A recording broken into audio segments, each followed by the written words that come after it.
Hey Falcons fans! Let's talk about why the Falcons have every reason to dominate the NFC South this season.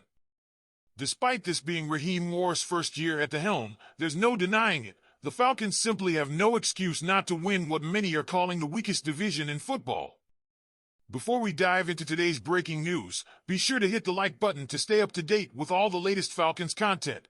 And if you're new here, subscribe so you never miss an update. According to ESPN's FPI rankings, the NFC South is at the bottom of the league's division rankings, and most fans and analysts agree. The Falcons, with their stacked roster and upgraded quarterback position, are the clear favorites to take the division crown. Let's break down why. First, the defense. The recent additions of Matthew Judon and Justin Simmons have addressed some of the team's biggest defensive concerns. Judon is a game-changer in the pass rush, while Simmons brings stability to the back end of the defense. Along with Bates, Terrell, Ellis, Jarrett, and David Onyemata, this defense has the potential to be solid for the first time in years. On the offensive side, things are looking even better. With Kirk Cousins leading the charge and a revamped offensive line protecting him, the Falcons are poised to maximize the potential of their top-tier talents, Kyle Pitts, Drake London, and Robinson. This trio of top 10 picks should thrive under Cousins' experienced guidance. Of course, a key challenge will be getting all of these new pieces to fit together quickly. Coaches Zach Robinson, Jimmy Lake, and Raheem Morris have their work cut out for them. But with the rest of the division in disarray, the Falcons have a big opportunity. Let's take a look at the competition.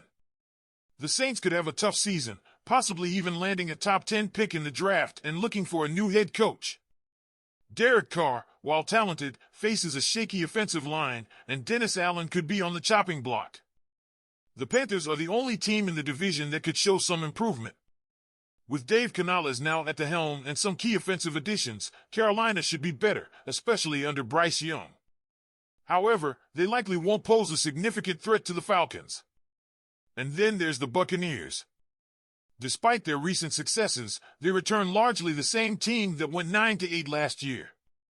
The loss of Canales could be a major blow to their offensive game, although their defense remains strong. So, Falcons Nation, it's clear, the Falcons have no excuse not to dominate the NFC South this year. What do you think? Are you confident about our chances this season, or do you see any potential pitfalls? Now we have a topic that is sure to generate some discussion. 3 Atlanta Falcons players who made the 53-man roster, but analysts say they may not have earned the spot. Despite the excitement of cut day and the promise of a new season, some of the picks left fans scratching their heads. Let's break down who made the roster and why their spots are raising eyebrows. First things first, Taylor's inclusion as the third quarterback on the roster is another point of contention. While Heineke has shown he can be a reliable starter, his presence here may be more about providing depth than showcasing exceptional talent. With Kirk Cousins recovering from an injury and rookie Penix still recovering, keeping Heineke makes sense for stability. However, his performance will be under scrutiny, especially if he is called into action. Micah Abernathy is a name many fans recognize, especially with his local ties and solid performance last season. However, his spot on the roster may be more about necessity than merit. With DeMarco hitting short-term IR, Abernathy has been given a boost. The decision to keep him over other prospects like Kevin King, who showed promise in the preseason, raises questions. Is Abernathy's position secure, or could it be temporary until Helms returns? Eddie Goldman's roster spot is perhaps the most intriguing. Goldman hasn't played in the league in 3 years, and his addition to the team is raising eyebrows. While depth on the defensive line is crucial, many wonder why Goldman is filling a spot that could have gone to a younger, potentially more dynamic player like rookie Zion Logue. Is Goldman's position more about familiarity and past relationships than current performance? These decisions highlight the Falcons' depth and the tough choices that come with building a competitive roster.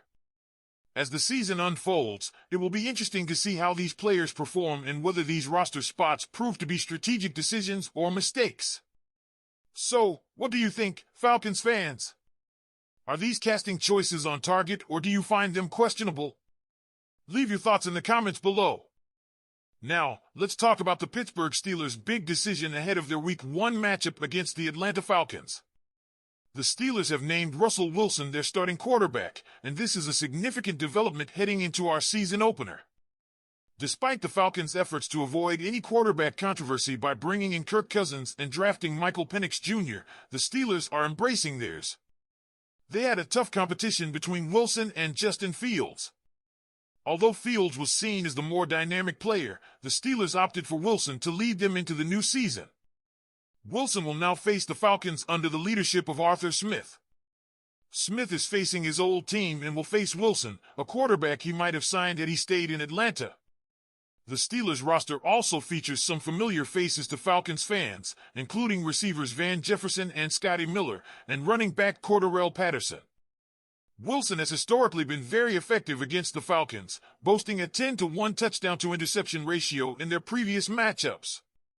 However, Wilson is not the same point guard he once was. With a shaky Steelers offense that recently lost a starting point guard, Wilson will need to bring his A-game to avoid problems against our revamped Falcons defense.